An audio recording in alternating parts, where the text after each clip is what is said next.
আল্লাহর হাবিব জনাবে মুহাম্মদুর রাসূলুল্লাহ সাল্লাল্লাহু আলাইহি ওয়াসাল্লাম বলেন, আম্মা জান আয়েশাকে ডাক দিয়া বলো, আয়েশা জানো আমার মাওলাই কিয়ামতের ময়দানে যদি ডাক দেয়, এ আব্দুর রহিম তুমি কোরবানি করছো মানুষ দেখানোর জন্য, এই শব্দটা যদি রব ব্যবহার করেন, কসম কোনো মানুষ তার প্রশ্নের উত্তর দিতে পারবে না।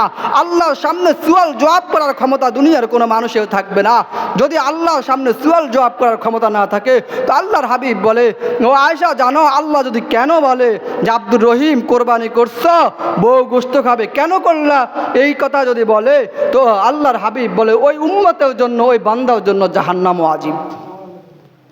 দোস্ত এজন্য আল্লাহু আকবার, ও দোস্ত একটু মনে বুঝান, হায় রে মন কি জন্য এত পেরেশানি, এত কষ্ট, এত মুজাহাদা। হ্যাঁ, এ দুনিয়া অল্প কয়েকদিনের দুনিয়া, রং তামাশা, বন্ধু বান্ধব, আত্মীয় স্বজন সব কিছু অল্প কয়েকদিন। কি বলেন, ঠিক না ঠিক? আল্লাহু আকবার, চলে গেলে কেউই খবর নেবে না। হ্যাঁ, মোহাব্বতের সন্তানও আমার সাথে কবরে যাবে না, মোহাব্বতের স্ত্রীও আমার সাথে কবরে যাবে না। যদি আমি আল্লাহর জন্য কিছু করে যেতে পারি, ওই আমলটাই শুধু আমার সাথে কবরে যাবে। কি বলেন, ঠিক না ঠিক? নাকি টাকা পয়সা যাবে? টাকা পয়সা কবরে দেওয়ার সুযোগ আসেনি, দিলে পিঠা আরো বেশি, পিঠা কি কম না বেশি। এজন্য দোস্ত নিয়তকে এখন থেকে সহি করেন, যে হোক যাই হোক এটা আমার আল্লাহর হুকুম, আমার সামর্থ্যের ভিতরে সাধ্যের ভিতরে কুলাবে আমি দিব, সাধ্য কুলাবে না কিচ্ছু করার নাই। কি বলেন, ঠিক না ঠিক? আল্লাহ তো আপনাকে বলে না যে সাধ্যের বাইরে চলে গেছে এখন ফোলাফাইনের জন্য দিতে হবে, এটা বলছে নাকি? না, আল্লাহ তাআলা সামর্থ্য অনুযায়ী আপনাকে কোরবানি দিতে হবে, শুধুই আল্লাহর জন্য। কার জন্য? শুধুই আল্লাহর জন্য। ও দোস্ত, এই কোরবানির সম্পর্ক হযরত ইব্রাহিম আলাইহিস সালামের সাথে। কার সাথে?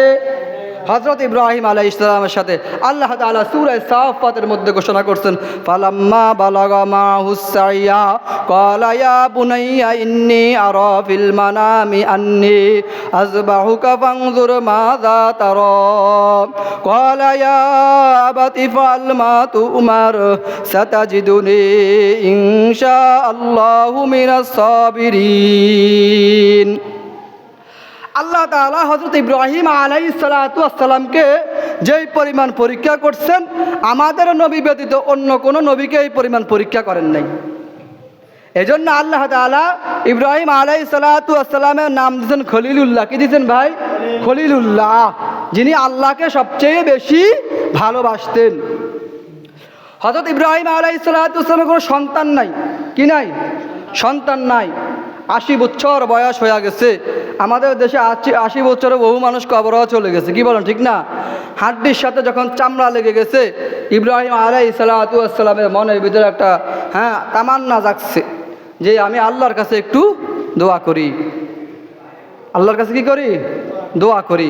আল্লাহর কাছে দোয়া করছেন, রব্বি হাবলি মিনাস সালিহিন, ও রব আমাকে একটা নেককার সন্তান দেন। কি দেন? নেককার সন্তান দেন। হযরত ইব্রাহিম আলাইহিস সালাতু ওয়াস সালামের এই ঘটনা থেকে আমাদের জন্য অনেক শিক্ষণীয় বিষয় আছে, অনেক শিক্ষণীয় বিষয় আছে। এজন্য আল্লাহ তাআলা উম্মতে মুহাম্মাদিয়ার জন্য এই স্মৃতিচারণকে কিয়ামত পর্যন্ত উম্মতের জন্য ওয়াজিব বানায়া দিয়েছে। সুবহানাল্লাহ। বলে ইব্রাহিম আলাইহিস সালাম কেমন দোয়া করছেন? 80 বছর বয়সও সন্তান নাই, হাড্ডির সাথে চামড়া লেগে গেছে। ওই সময় আল্লাহর কাছে দোয়া করে, রব্বি হাবলি মিনাস সালিহিন। আর আমাদের যাদের এলাকাতে সন্তান হয় না, আমরা মাজারে আর দুর্গায় আর দরগায় দৌড়াই না? কথা কয় না? কথা কয় না? মান্যত আছে কত প্রকারের, বাবার দরবারে করে না? ওমা, মনে হয় আপনাদের এখানে নাই, আমাদের এই সোশ্যালিয়ার ভিতরে নাই মনে হয়। আমাদের মেজবা সাহেব হুজুর রহমতুল্লাহ আলাই বলতেন, হিন্দুরা করে দুর্গা পূজা, মুসলমান করে দরগা পূজা। বলছে না? মুরব্বীরা এখানে শুনছেন না? শুনেন নাই আপনারা? আল্লাহু আকবার। হুজুর অনেক চমৎকার করে বলতেন, আল্লাহু আকবার। অথচ ইব্রাহিম আলাইহিস সালাম শিক্ষা দেয় কিভাবে? রব্বি হাবলি মিনাস সালিহিন। আল্লাহর কাছে কান্নাকাটি বলে, আল্লাহ আপনি আমাকে একজন নেককার সন্তান দান করেন। কি করেন? নেককার সন্তান দান করেন।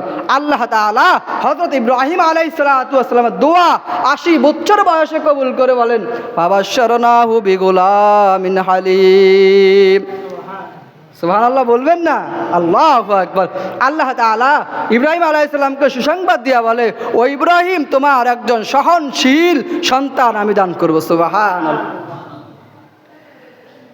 এরপরে এই সন্তান বুঝেন ৮০ বছর বয়সে সন্তান হইলে সন্তানের জন্য বাবার কেমন মায়া থাকে, মায়ের কেমন মায়া থাকে। আল্লাহু আকবার, এটা বলে বুঝানো যাবে না। বাবা বুঝবে আর মায় বুঝবে, আমি আর আপনি বুঝবো না। আবার এই সন্তান যখন আল্লাহু আকবার ফালাম্মা বালাগা মাহু সাইয়া বলে, এই সন্তান যখন প্রাপ্তবয়স্ক হয়ে গেছে, প্রাপ্তবয়স্ক হয়ে যখন চলাফেরা শুরু করছে, এই সময় আল্লাহ তাআলা আবার ইব্রাহিম আলাইহিস সালামকে পরীক্ষার জন্য ডাক দিয়েছে। আল্লাহু আকবার, চিন্তা করেন, এত বছর পরে একটা সন্তান আসলো, আবার ওই সন্তান যখন প্রাপ্তবয়স্ক হলো তখন আল্লাহর পরীক্ষা চলে আসছে, ইব্রাহিম তুমি তোমার সবচেয়ে প্রিয় বস্তুকে কোরবানি করে দাও।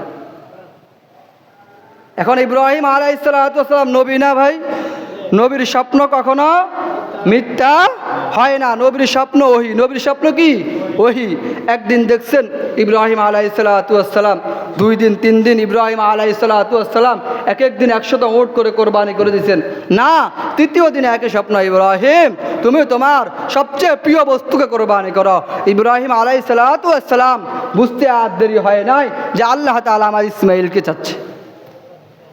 চিন্তা করছেন? চিন্তা করছেন? হায় আমি আপনি হইলে কি করতাম, হায় আমি আপনি হইলে কি করতাম? সম্ভব না। ইব্রাহিম আলাইহিস সালাম বলে, ফালাম্মা বালাগা মাহু সাইয়া ক্বালা ইয়া বুনাইয়া। ইব্রাহিম আলাইহিস সালাম ডাক দিয়ে বলে, ক্বালা ইয়া বুনাইয়া ইন্নী আরা ফিল মানাম। ও আমার সন্তান, সুন্দর শব্দে ডাক দিছে, ও আমার সন্তান আমি তোমাকে গত রাত্রে দেখছি কোরবানি করতেছি। আর আমরা ফোলাফানকে ডাক দেওয়ার সিস্টেমও জানি না। কত সুন্দর শব্দ ডাক দিয়েছে না ইব্রাহিম আলাইহিস সালাম। সন্তানের মতামত দরকার আছে না নাই? আমাদের দেশে কিছু মুরব্বী আছে, কয় হিগে আড়তে হয়েছে, আগে ঘরতে হয়েছে নি, কয় না বলে না বলে না আমাদের সমাজে, কয় হিগে আড়তে হয়েছে, আগে ঘরতে হয়েছে নি। অথচ ইব্রাহিম আলাইহিস সালাম সন্তানকে জিজ্ঞাসা করা ছাড়াও তো কোরবানি করতে পারতো না, কি কয়? অথচ কত সুন্দর ভাষায় বলছে, ও আমার সন্তান আমি দেখছি গত রাত্রে তোমাকে কোরবানি করতে আসে। এই আব্বাজানেরা আপনারাও সন্তান থেকে মতামত নিবেন, পরামর্শ করবেন, এটা আল্লাহ তাআলার নির্দেশ। কার নির্দেশ ভাই? আল্লাহ তাআলার নির্দেশ। বলে হুজুর হোলা আইনে তখন কথা শুনে না, না, ছেলে মেয়ে বড় হয়ে গেলে, সংসার হয়ে গেলে তাদের সাথে পরামর্শ করেই মুরব্বীরা সিদ্ধান্ত নেবেন। হ্যাঁ, তবে সব কিছু যাচাই বাছাই করে সিদ্ধান্ত আপনিই দিবেন। কি বলেন, ঠিক না ব্যা ঠিক? কিন্তু আমরা এটা করি না, আব্বা জানেরাও ওটা করে না, সন্তানরাও আর এটা তাওয়াক্কা করে না। দূর হেমিয়া দেন আর কথা শুনেই না, তো হেমিয়ার লগাই নেই। কি বলেন, ঠিক না ব্যা ঠিক? অথচ আল্লাহ তাআলা এখান থেকে বহু শিক্ষা দেয় ভাই। সময়ের অভাব, বিস্তারিত বলা মনে হয় সুযোগ হবে না। অথচ কত সুন্দর করে আল্লাহ এখান থেকে শিক্ষা দিতেছে। ইব্রাহিম সন্তানকে কিভাবে ডাক দিছে। আমরা আব্বা জানেরাও সন্তানদের হাতে কোনো কাজ করাইতে হইলে সুন্দর ভাষায়, মার্জিত ভাষায়, হ্যাঁ, মোহাব্বতের ভাষায় করলে সন্তানরা কাজ করবে না। এখন আমরা ধমক, আমরা চোখ রাঙাই, মানে কি এক অবস্থা।